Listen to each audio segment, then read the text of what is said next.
यह सब देखकर और सुनकर सुशीला जिठानी अचंभित रह गई, क्योंकि उसने मिठाई में एक गांव में दो देवरानी और जिठानी रहती थी। देवरानी का नाम रमा था और जिठानी का नाम सुशीला था। देवरानी रमा गरीब थी और वह छोटे से घर में रहती थी। जिठानी सुशीला अमीर थी और वह बड़े से आलीशान घर में रहती थी। एक दिन घर में बड़ी धूमधाम से त्योहार मनाने की तैयारी हो रही थी। घर में सजावट हो रही थी, मिठाइयाँ बन रही थी, सभी रिश्तेदार आने वाले थे। सुशीला ने अपने सबसे महंगे कपड़े पहन लिए और सोने के गहनों से सज गई। उसने सोचा, आज सब मेरी तारीफ करेंगे और रमा हमेशा की तरह एक कोने में खड़ी रहेगी। सुशीला, जो घर की बड़ी बहू थी, वह अपनी शान और शौकत में लिपटी रहती थी और रमा से बहुत जलती थी, जबकि रमा साधारण कपड़े पहने बिना किसी शिकायत के घर के कामों में जुटी रहती थी। शाम को घर में एक विशेष पूजा का आयोजन था। पूजा के बाद सभी को प्रसाद के रूप में मिठाई बांटी जाने वाली थी। रमा ने सुबह से ही खुद मिठाइयाँ बनाई थी और वह चाहती थी कि सबको उसका बनाया प्रसाद मिले। पर सुशीला को यह बात अच्छी नहीं लगी। उसने सोचा, कैसे एक गरीब देवरानी मेरे अमीर घर में सबके लिए प्रसाद बना सकती है। इसलिए उसने रमा को सबके सामने नीचा दिखाने के लिए उसके प्रसाद में चुपचाप नमक मिला दिया।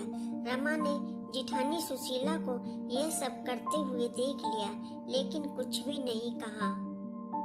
जैसे ही पूजा समाप्त हुई, सुशीला ने सबके सामने मिठाई बांटने की जिम्मेदारी अपने हाथ में ले ली। उसने अपनी बनाई हुई मिठाई सबसे पहले बांटी और रमा की बनाई मिठाई को एक कोने में रख दिया। रमा ने यह देखा, लेकिन कुछ नहीं कहा। जब सबने सुशीला की मिठाई खाई, तो उसकी मिठाई का स्वाद उतना अच्छा नहीं था जितना दिखने में था। रिश्तेदारों ने इसे खाया, पर किसी ने इसकी कोई खास तारीफ नहीं की।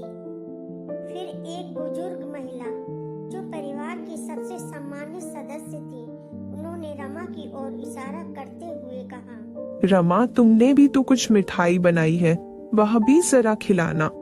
रमा झिझकते हुए अपने हाथों से बनी मिठाई लेकर आई।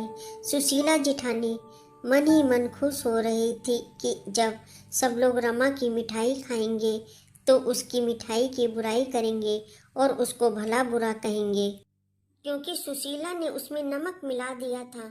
सभी ने उसे चखा और तुरंत उसकी तारीफ करने लगे। मिठाई इतनी स्वादिष्ट थी कि हर कोई उसकी प्रशंसा करने लगा। बुजुर्ग महिला ने मुस्कुराते हुए कहा, सच्ची मिठास मेहनत और दिल से आती है, दौलत और दिखावे से नहीं। यह सब देखकर और सुनकर सुशीला जिठानी अचंभित रह गई, क्योंकि उसने तो मिठाई में नमक मिलाया था, लेकिन उसकी मिठाई इतनी स्वादिष्ट कैसे हो गई। तभी रमा देवरानी सुशीला के पास आई और धीरे से बोली, क्या हुआ दीदी? आपको आश्चर्य हो रहा है कि यह सब कैसे हो गया? आपने जो नमक मिलाया था, मैंने वह सब देख लिया था और मैंने तुरंत ही दूसरी मिठाई बना ली थी। यह सुनकर सुशीला जिठानी शर्मिंदा हो गई। उसने रमा से माफी मांगी और उससे कहा, मैंने हमेशा तुम्हें तुम्हारी गरीबी के लिए नीचा दिखाने की कोशिश की, लेकिन आज समझ आया कि असली दौलत दिल की होती है, न कि जेब की। दीदी, अमीरी और गरीबी केवल पैसों में नहीं होती। हम एक ही घर में रहते हैं और सच्चे रिश्ते तभी बनते हैं जब हम एक दूसरे को समझें और सम्मान दें।